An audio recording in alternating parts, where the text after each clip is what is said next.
जय हिंद साथियों, स्वागत है आप सभी का एजुकेशन केयर 6 में। और नई वैकेंसी के नए अपडेट पाने के लिए प्लीज़ चैनल को सब्सक्राइब कर लीजिएगा। लेकिन उससे पहले आपको बता दें कि इस न्यूज़ का खंडन हमने कल ही कर दिया है कि मुख्यमंत्री जी की बैठक होने वाली है, जिसमें कि अपर मुख्य सचिव के पाठक सर और प्रोफेसर चंद्रशेखर सर जो है ये शामिल होने वाले, जो कि हमारे शिक्षा विभाग के मंत्री हैं। आपको बता दें कि ये कल बैठक हुई है और यहाँ पर 1 लाख से भी ज़्यादा पदों का सृजन कर दिया गया है। यानी कि मुख्यमंत्री जी ने, क्योंकि आप लोग देखिए न्यूज़पेपर तो रोज़ पढ़ते ही होंगे, आप लोगों के पास ये न्यूज़ भी चला गया होगा। इसके ऊपर भी आएंगे, इसके ऊपर भी हम लोग चर्चा करेंगे। लेकिन उससे पहले आप छात्रों की जो मांग है यहाँ पर, उसके ऊपर हम लोग चर्चा करना चाहते हैं। जो छात्र बिहार में वैकेंसी का इंतज़ार कर रहे हैं, खासकर शिक्षा विभाग में, और शिक्षक बनने का प्रयास कर रहे हैं, तो उनको अपनी एलिजिबिलिटी पता होना चाहिए। क्योंकि सुप्रीम कोर्ट के आदेश के अनुसार जो है 1 से कक्षा 5 तक के अभ्यर्थियों को, जो बीएड धारी हैं, उनको बाहर किया गया है।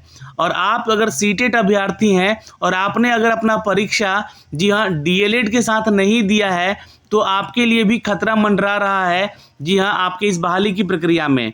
लेकिन अभी यहाँ पे आपको नई वैकेंसी के नए अपडेट दिए जा चुके हैं, तो छात्र बिल्कुल परेशान ना हो, लेकिन अपनी मांगों को तो रखें। क्योंकि अगर आपके पास एलिजिबिलिटी नहीं रहेगी तो आप इस फॉर्म को कैसे भर पाएंगे।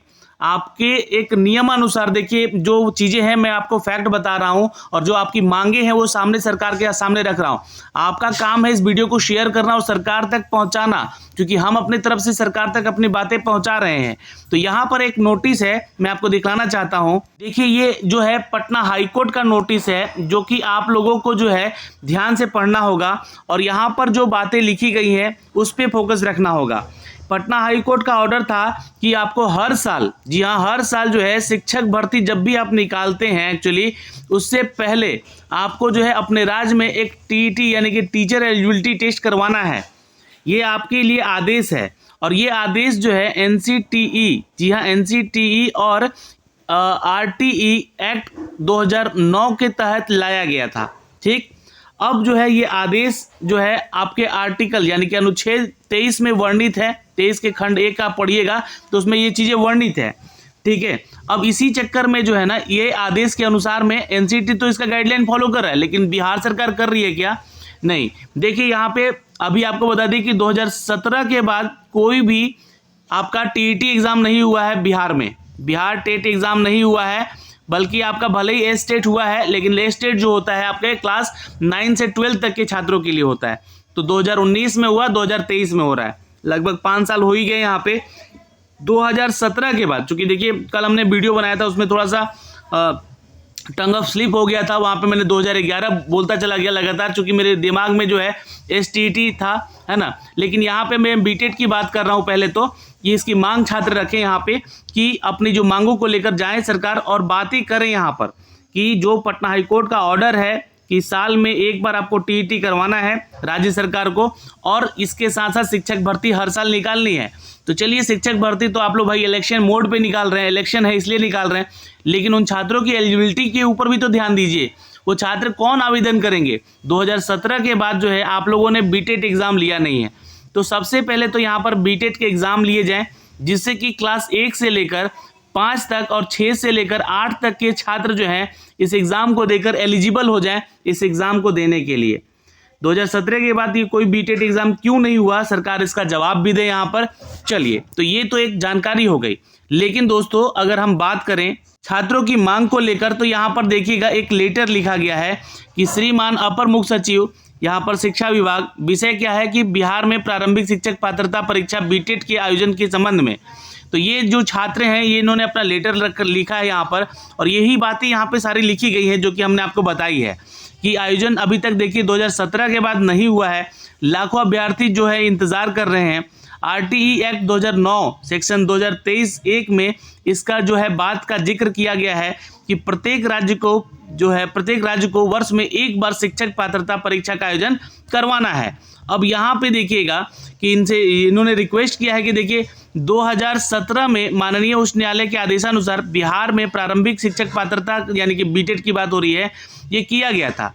एवं इसके बाद जो है अगर देखा जाए तो इसका जिक्र हाईकोर्ट के केस संख्या जो है दी गई है यहाँ पे, इसका किया गया है। और बीटेट की परीक्षा प्रत्येक वर्ष हो, ये आदेश है, लेकिन ऐसा हो नहीं रहा है। क्योंकि देखिए होने का नहीं होने का कारण भी है ना, 2017 के बाद वैकेंसी आई कहाँ है बिहार में, है ना। ये बड़ी वैकेंसी तो अभी आई है आप लोगों का, जहाँ पर 1,75,000 की वैकेंसी का प्रक्रिया चल रहा है। इसमें भी जो लोग आवेदन किए हैं, जो छात्र आवेदन किए हैं, उनको यहाँ पर जो है क्वालिफिकेशन मांगा गया था, तो वो 2017 में एग्ज़ाम देकर अगर पास हुए होंगे बीटेड धारी, है ना, तो उनको मौका तो मिला है यहाँ पर। इसके अलावा 2019 में वैकेंसी जो स्टेट का परीक्षा लिया गया, वो तो सीनियर एग्ज़ाम के लिए लिया गया, मतलब सीनियर क्लासेस के लिए लिया गया है। लेकिन 2017 के बाद प्रारंभिक स्कूलों की जो है शिक्षक पात्रता परीक्षा हुई नहीं है, तो इसका छात्र इंतज़ार कर रहे हैं। आप लोग जल्द से जल्द इसके ऊपर संज्ञान लीजिए, पहले इन छात्रों को मौका दीजिए ताकि ये एलिजिबल हो सके। ये मांग है इन छात्रों की। और नहीं तो लाखों छात्र ऐसे हैं जो कि यहाँ पर बीएड कर रखे हैं, डीएलएड कर रखे हैं, और वो जो है इन परीक्षाओं से वंचित रह जाएंगे अगर उनके पास जो है ये बीटेड का क्वालिफिकेशन नहीं है तो, है ना। तो अभी तो इस बार इस बहाली में जो 1,75,000 आई है, उसमें तो बीटेड अभ्यर्थी शामिल हुए होंगे, है ना, तो उन्होंने अपना सर्टिफिकेट भी लगाना है। और कल हमने आपको एक न्यूज़ भी दिया था, वैसे उससे पहले मैं आपको एक जानकारी और दे दूं, ये थोड़ा सा पुराना न्यूज़ है ना। इसमें सवाल पूछे गए थे कि देखिए जो छात्रों का नुकसान हो रहा है, बहुत सारे भाषा वाले सब्जेक्ट में भी हो रहे हैं, तो ये कारण है यहाँ पे, क्योंकि एग्ज़ाम नहीं लिया जा रहा है। और यहाँ पे देखिएगा कि हाल ही में डीएलएड और बीएड उत्तीर्ण अभ्यर्थियों पर क्या असर पड़ रहा है इसका, क्योंकि 2017 फिर 2019, है ना, 2019 फिर 2019 से 21 और फिर 2020 से 22 में डीएलएड और बीएड पास अभ्यर्थियों का ये नुकसान होगा कि बीटेड होने पर उन्हें इसमें शामिल होने का मौका मिलता था। लेकिन अब जो है ये बीटेड एग्ज़ाम 2017 से अगर देखा जाए तो 6 साल बीत चुके हैं, यहाँ पर इस परीक्षा को लिया नहीं गया है। तो क्लास 1 से 8 तक के लिए वो कैसे योग्य अभ्यर्थी बनेंगे। तो यहाँ पर जो है सरकार से मैं रिक्वेस्ट करूँगा कि 1 से 8 तक के लिए इस शिक्षक पात्रता परीक्षा को पहले लिया जाए। ये पूरे के पूरे वीडियो का सार है यहाँ पे।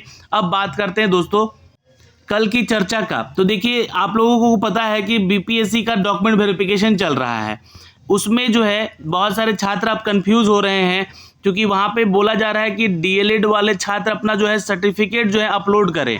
अब जिन छात्रों ने यहाँ पर अपना एग्ज़ाम सीटेट का दिया है, देखिए ध्यान से सुन लीजिएगा, उन लोगों ने अगर सीटेट का एग्ज़ाम विथ डीएलएड नहीं दिया है, विथ डीएलएड अगर नहीं दिया है तो उनको ये समस्या आ सकती है। ठीक है, वो आप लोग जाके पढ़िएगा, चूँकि सीटेट के आपके फॉर्म भरते समय ही आपको वहाँ पे बोला गया था, जो एसएलपी यहाँ पे जारी की गई थी कि हम सुप्रीम कोर्ट के आदेशानुसार ही आपकी ये बहाली की प्रक्रिया, ये परीक्षा लेने जा रहे हैं। और ये जो है अगर आपका रिजल्ट भी आता है और सुप्रीम कोर्ट को कोई ऐसा आदेश दे देता है कि आपकी परीक्षा निरस्त हुई, तो आप लोग यहाँ से सीधे बाहर हो जाएंगे। क्योंकि 2018 का जो इनका नियमावली था एनसीटीई का गाइडलाइन को इन्होंने खारिज कर दिया है 11 अगस्त को।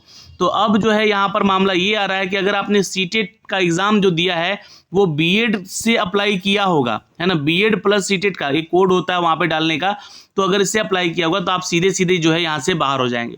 तो ये भी मौका गया इन छात्रों का यहाँ पे। अब जो लोग डीएलएड के साथ सीटेट दिए होंगे उनको तो चलो फ़ायदा है बैठने का, यहाँ पर उनको तो फ़ायदा मिलेगा, लेकिन जो नहीं दिए हैं, जो बीएड के साथ दिए, तो वो भी उनका मौका गया।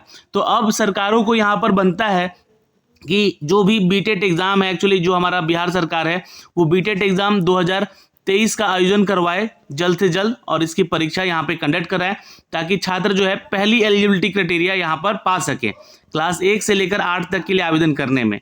और दूसरी चीज़ यहाँ पे ये मांगे कि क्लास 1 से लेकर 5 तक और क्लास 6 से लेकर 8 तक का ये पूरा बहाली का प्रक्रिया का जो सार है, मतलब कि जो आपका वैकेंसी है जितना, है ना, ये बताएं कि कितना वैकेंट सीट है, इसके बारे में जानकारी दें। क्योंकि इसके बारे में अभी अपर मुख्य सचिव ने बोला भी था कल कि हम इसकी जानकारी निकाल रहे हैं और जल्द ही वैकेंट सीटों के बारे में अपडेट भी आप लोगों को मिलेगा। अब आते हैं इस न्यूज़ पे, चूँकि ये न्यूज़ आपके लिए बहुत ही ज़्यादा इंपॉर्टेंट है दोस्तों। और इस न्यूज़ में जो अपडेट किया गया है कि यहाँ पे देखिए शिक्षक मंत्री जो है हमारे, और हमारे जो माननीय मुख्यमंत्री जो हैं, इन्होंने कल एक बैठक की है, और ये बैठक में जो है लगभग 1 लाख से भी ज़्यादा पदों की बहाली की चर्चा की है। तो मैंने तो एलिजिबिलिटी की बात कर दी है, जो मांग यहाँ पे रखनी थी, बीटेट का एग्ज़ाम करवाइए। अब जो छात्र सीनियर एजुकेशन में आएंगे, मतलब कि सीनियर 9 से 10th और 11th 12th के लिए अगर आप पढ़ाने आएंगे यहाँ पे बिहार में, तो आपको एसटीईटी का एग्ज़ाम देना होता है। तो इस बार एसटीईटी 2023 हो रहा है, जो भी हर एक सब्जेक्ट का हो रहा है। जो सब्जेक्ट पिछली बार 2019 में नहीं हुई थी उनका भी एग्ज़ाम लिया जा रहा है, लेकिन ये जो जिम्मा है ये BACB के जिम्मे में था, और BACB जो है इस परीक्षा के लिए फॉर्म भरवाने में बहुत ज़्यादा जो है लापरवाही बरती है। तो सरकार इसके ऊपर भी संज्ञान ले, क्योंकि छात्र यहाँ पे बीटेट और एस्टेट को अलग मैं करके नहीं बोल रहा हूँ, क्योंकि मैं एक शिक्षक हूँ और मैं सबका भला चाहूँगा, इसलिए मैं हर किसी का बात करूँगा यहाँ पे। तो BACB को भी ये हम लोग यहाँ से आदेश तो नहीं दे सकते, लेकिन एक रिक्वेस्ट कर सकते हैं कि आप लोग जो है जिनका जिनका सब्जेक्ट कॉम्बिनेशन को लेकर अगर गड़बड़ी हुआ है उनका सब्जेक्ट कॉम्बिनेशन सुधार करवाइए, ताकि जो है उनको मौका मिल सके यहाँ पर इस नई बहाली में भाग लेने का। क्योंकि देखिए अभी तक यहाँ पे नई बहाली के लिए अपडेट तो दिया गया है, ये बैठक हुई है यहाँ पर, और बड़े अपडेट निकल कर ये आ रहे हैं कि अक्टूबर-नवंबर में आप लोग परीक्षा लेंगे। तो जब ये लोग अभ्यर्थी योग्य ही नहीं होंगे एग्ज़ाम देकर, है ना, ऐसे हज़ारों में छात्र हैं, ऐसा नहीं है कि मतलब कम छात्र हैं, 50-60 हज़ार से भी ज़्यादा ऐसी संख्या है इनकी जिन्होंने यहाँ पर जो है फॉर्म भरने में गलती की है अपने सब्जेक्ट कॉम्बिनेशन को लेकर, और वो खासकर मैथ और साइंस के लिए सब्जेक्ट को लेकर गड़बड़ी हुई है, और सोशल साइंस को लेकर गड़बड़ी हुई है। तो आप लोग जो है सब्जेक्ट कॉम्बिनेशन वाले टॉपिक को हटाइए वहाँ से, और जो छात्रों को मौका दीजिए कि आप एस्टेट देकर पास होइए, और आप लोग जो है फिर BPSC दीजिएगा, फिर टीचर बन पाइएगा। तो जो भी एलिजिबिलिटी है वो यहाँ पे क्लियर कर दीजिए।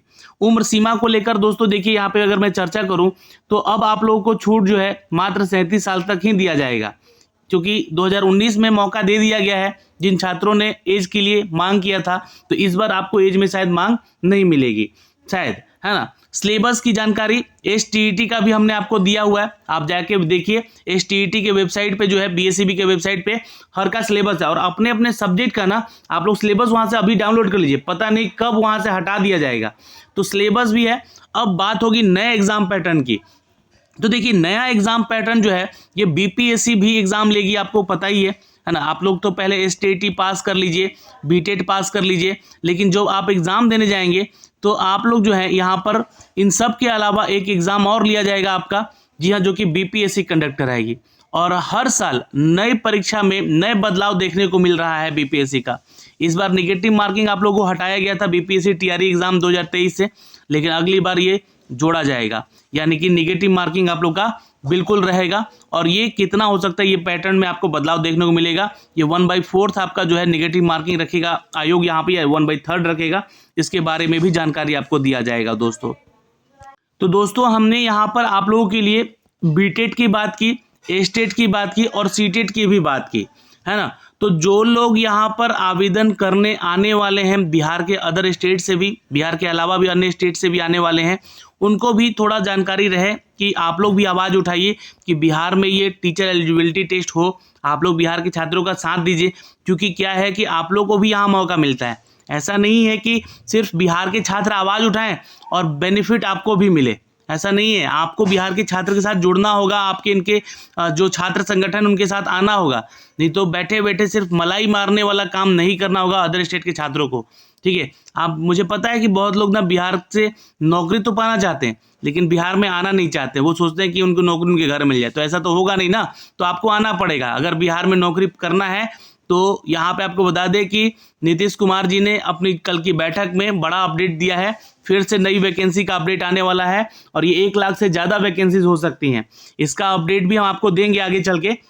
और आपको बता दें एक चीज़, ये न्यूज़ देखिए पुराना है, लेकिन इसमें जो है वेतनमान को लेकर जो है अपडेट दिया गया है कि वेतनमान यहाँ पे बढ़ाए जाएंगे, यानी कि शिक्षकों का जो सैलरी स्केल है वो भी बढ़ जाएगा, ठीक है। जो छात्र BPSC से इस बार सेलेक्ट होकर जाने वाले हैं, ये 1,78,026 पदों की जो वैकेंसी की बातें चल रही हैं, ये बहाली की प्रक्रिया जो चल रही है, 40,000 से 51,000 तक की सैलरी यहाँ पे आपको मिल सकेगी। एग्जाम पैटर्न हमने बता ही दिया, सिलेबस आप लोगों को बोल दिया कि डाउनलोड कर लीजिए कहाँ से जाके। BPSC अपना सिलेबस जारी वही करेगी जो कि STET का रहता है, ठीक है। तो ये सारी चीज़ें हमने आपको साझा किया है दोस्तों इस वीडियो के माध्यम से। आप लोगों को शेयर करने के लिए रिक्वेस्ट करूंगा कि शेयर कीजिए, क्योंकि आप लोग की आवाज़ जो है सरकार तक हम पहुंचा सकें। जय हिंद दोस्तों।